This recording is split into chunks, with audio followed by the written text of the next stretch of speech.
You're listening to Vote Her In, a collaboration between Two Broads Talking Politics and author Rebecca Sive. Our guest today is Toni Preckwinkle, president of the Cook County, Illinois Board of Commissioners.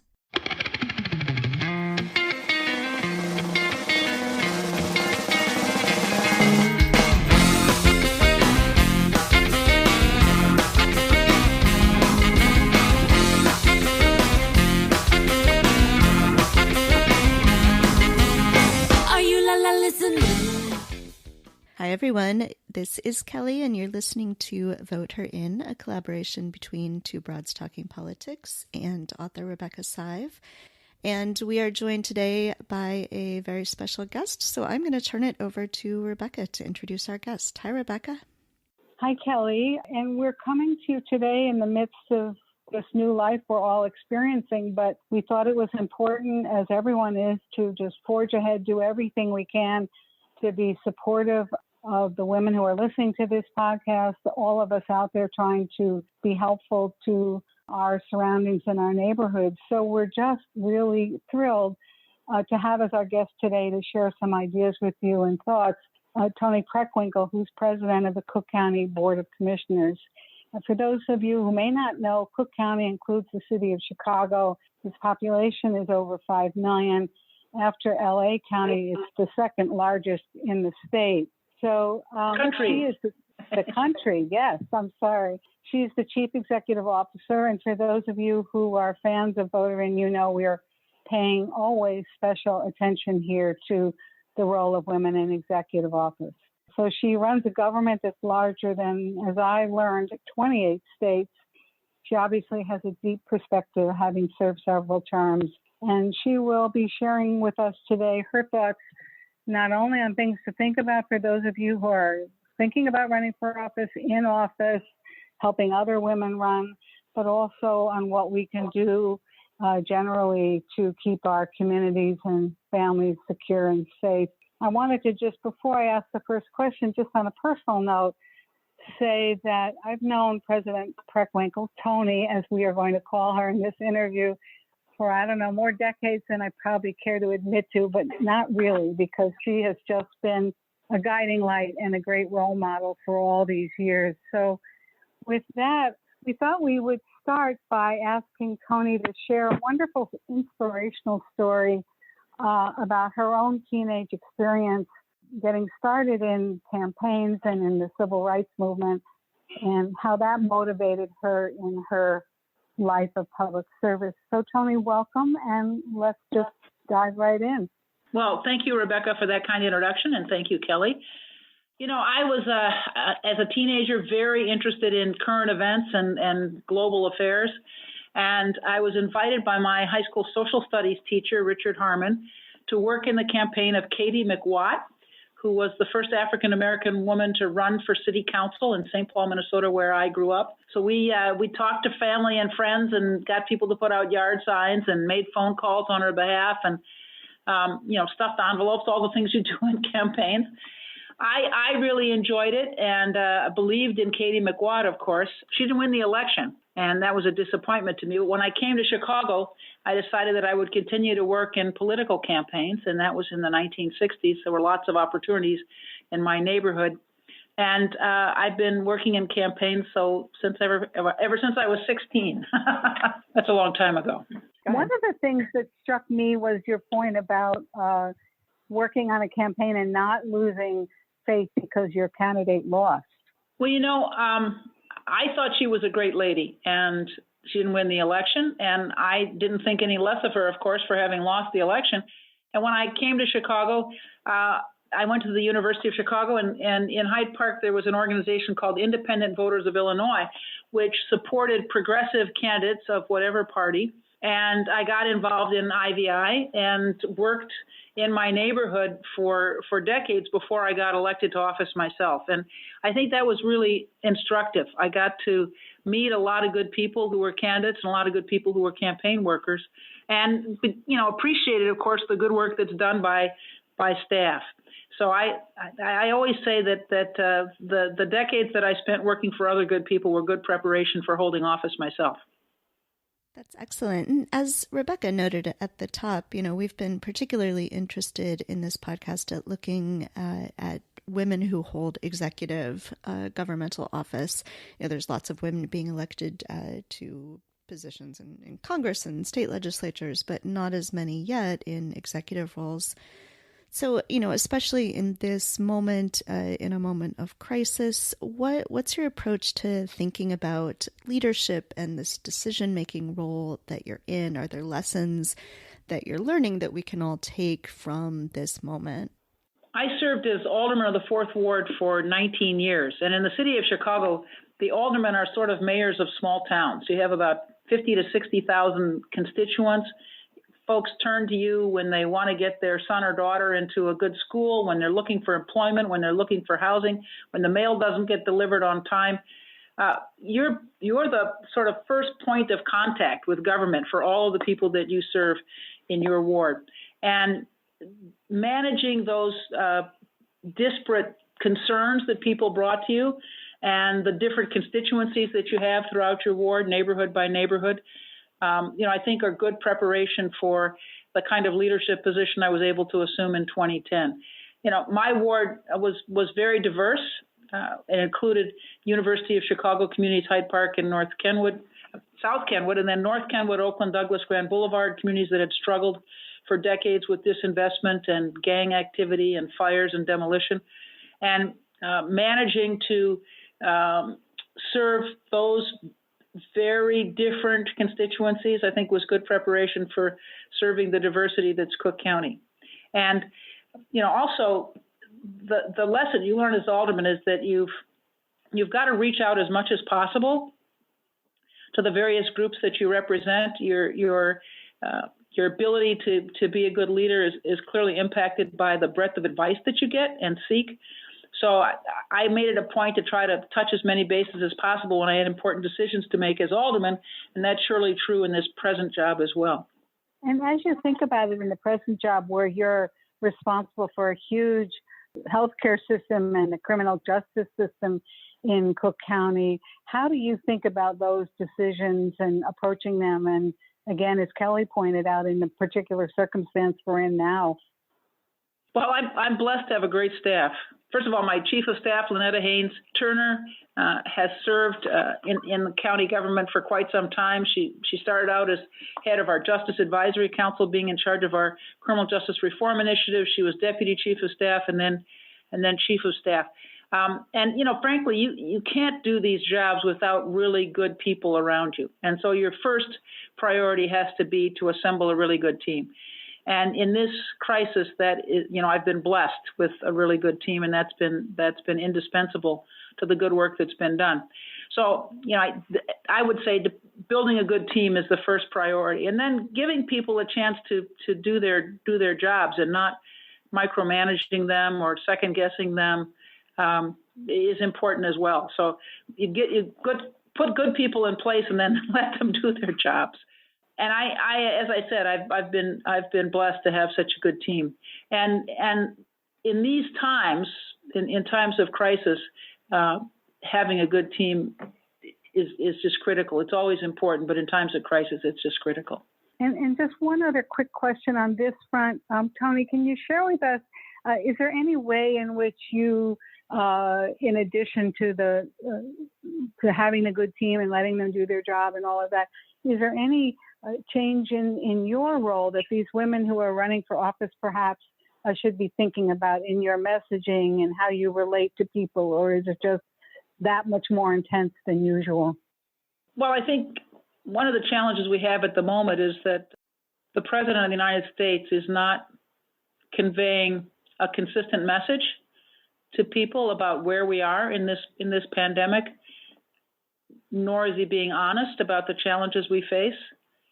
And frankly, the federal government has not done the work that we expect of government to be prepared for this kind of emergency. And that's most evident in the shortage of personal protective equipment and ventilators and test kits. So we've got some challenges both in the fact that the government wasn't prepared for the pandemic and that we've got a leader in place who is not I think, been honest with the American people, as I said, about the depth of the challenge we face, nor what's going to be required of us to get through this.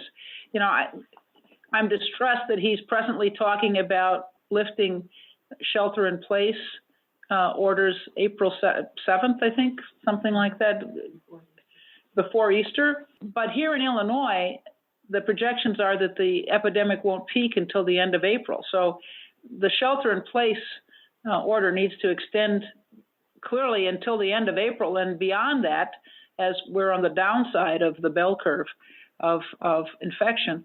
But, we'll get through this.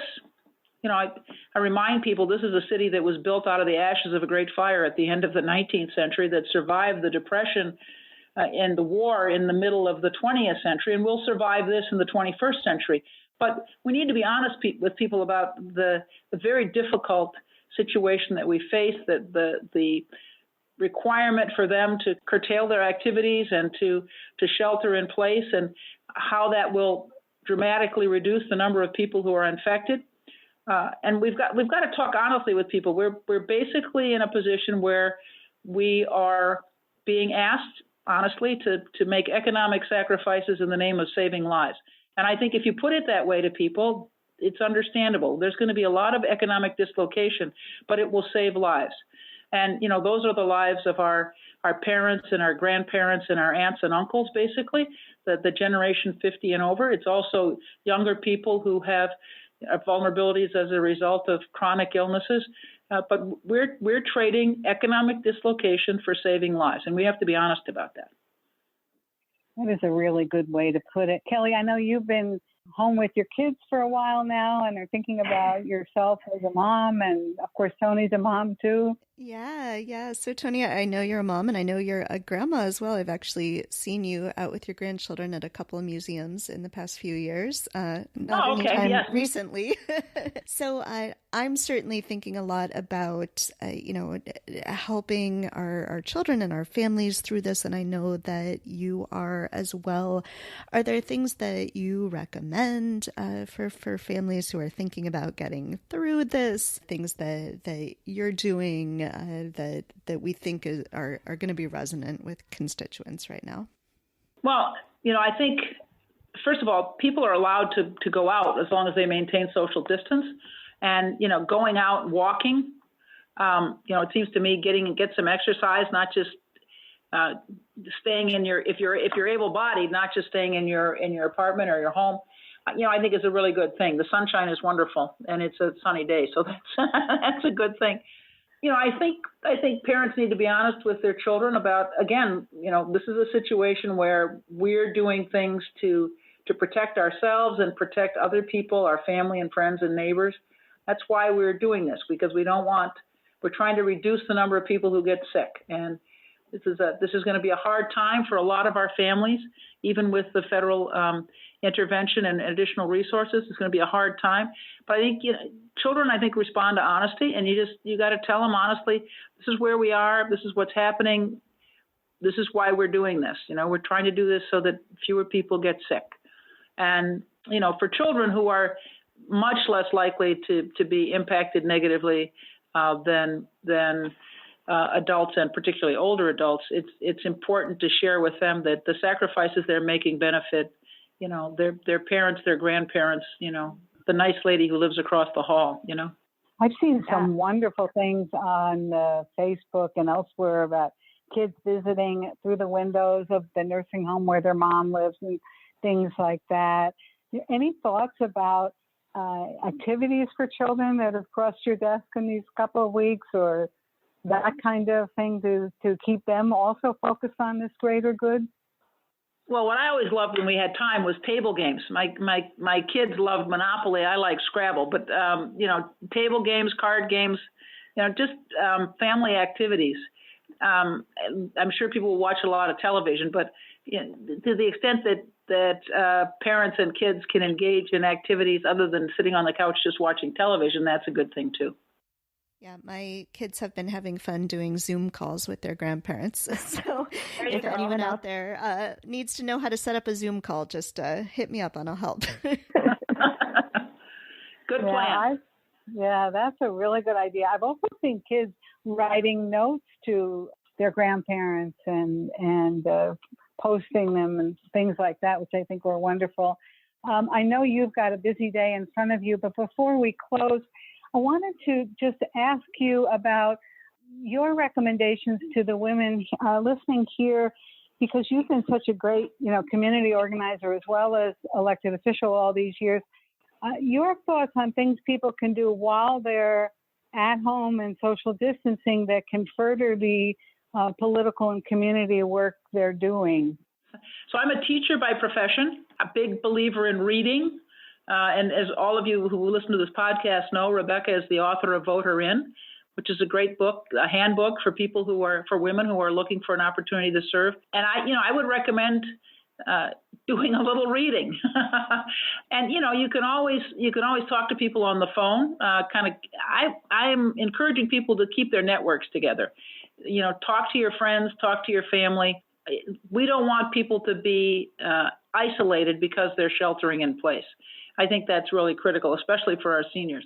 We don't want people who are confined to their apartments to be isolated there, which means that you can call them, you can text them, you can Zoom them, as your children are doing, Kelly. It's important that everybody stay in touch, and especially that those of us who are able-bodied stay in touch with those who may be frail or elderly or challenged physically. And I think we're going to put this, for those of you listening, we're going to add some links to the end of this podcast with Toni about resources for you for working at home, not only with your family and on behalf of your family, but doing your community work, how you can keep working on behalf of candidates and causes that you care about. So do look for that. I want to just turn to Kelly. There's some final thoughts she has to ask Toni, and then we will close and thank her and ask her to share information from Cook County about where we can go to learn more as we need to. Yeah, I just wondered, Toni, if you could just, add a plug for people who might not be thinking about running for office right now in this moment during a crisis, but, I think we're going to eventually someday be out of this moment and need to be thinking about, getting people into office who can help in these sorts of crises, but also in just day to day. So if you could encourage the women who are listening in the idea of running for office, especially executive office. Well, I always tell people, if you think you're interested in politics, pick a candidate and work in a campaign. Every campaign is looking for volunteers. May not necessarily be glamorous work, but you'll get to see from the inside, what campaigning is like. And while it's different being a candidate and a staffer, you really do get a sense of campaigns if you work in them. So I encourage anybody who's interested in public office to work in a campaign for a candidate they believe in.